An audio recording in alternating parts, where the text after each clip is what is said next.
On peut parler de scolarité menacée à la fois pour le supérieur et aussi pour le secondaire, parce qu'aujourd'hui, les familles qui font le choix de l'école française à l'étranger, c'est un vrai choix de la francophonie, de la France, d'un système de valeurs. Et les gens qui n'auront plus la certitude qu'ils pourront mettre leurs enfants dans le supérieur en France parce qu'ils n'en auront plus les moyens, vont remettre en cause aussi ce choix de l'enseignement français à l'étranger. Notre langue, c'est au cœur de notre identité. Nous vivons en français. Les générations qui nous ont précédées ont travaillé tellement fort pour nos acquis et nous sommes constamment forcés à les protéger.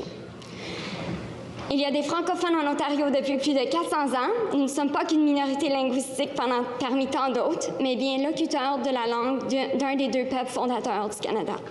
On a un projet chez nous d'avoir notre propre université, donc que les francophones, les 622 415 franco-ontariens puissent avoir leur propre université, et cette université-là serait à Toronto.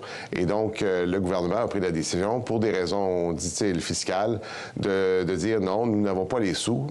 C'est une découverte de l'Afrique, c'est la découverte de ce pays qui est absolument attachant, l'Éthiopie. Et ensuite, c'est le travail collectif, en équipe, qui a été fait dans les expéditions dans la vallée de l'Omo. On a tous été des enfants, on a tous eu plus ou moins de chance avec ça, avec l'enfance, plutôt plus que pas. Et là, on parle de ceux qui en ont vraiment pas. Et pourquoi un enfant qui vient au monde devrait se retrouver comme ça, abandonné totalement.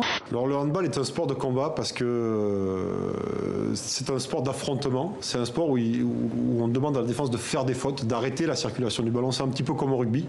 La faute est bienvenue en défense. Et c'est un sport où l'impact physique est beaucoup plus important, par exemple, qu'au basket ou qu'au football.